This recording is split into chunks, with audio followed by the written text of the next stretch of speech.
शतरमणी दादी जी के साथ रहने का सौभाग्य मिला।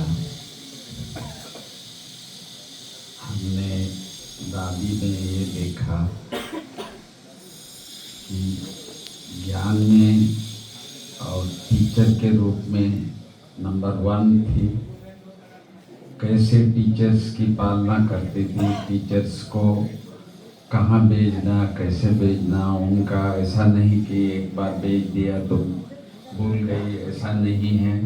तो जहाँ भी जब तक कोई बहन सेट हो तो तब तक दादी उस पर देती थी कि भाई उनको ये पता था कि भाई जिसने अपना जीवन दिया है तो उनकी जीवन के बारे में उनको बहुत ही ख्याल रहता था।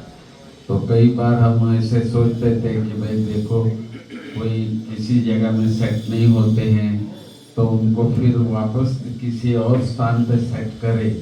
तो परंतु सभी टीचर, सभी बहनें जिनको भी दादी हैंडल करती थी वो लोग दादी के पास आने में कभी आगे पीछे नहीं होते थे कि जहाँ भी उनको ऐसा कुछ लगता था तो वो कई बार बदलते थे। फिर भी दादी कभी ये नहीं कहती थी कि भाई ये तो वो भी घर भेज दो, इसको तो काम नहीं, ऐसा मैंने कभी नहीं देखा।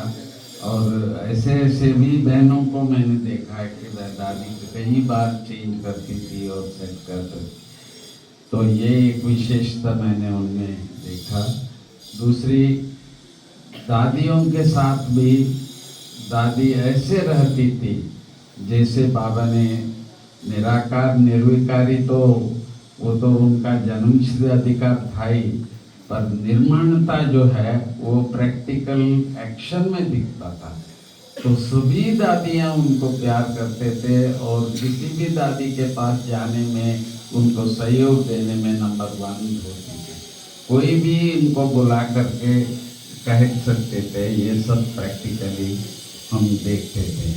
हम भाइयों को भी ऐसे लगते थे जैसे हमारी ही बहन है। ऐसे दादी होते हुए भी हम लोगों को ऐसा लगता था जैसे कि अपने साथ की ही है।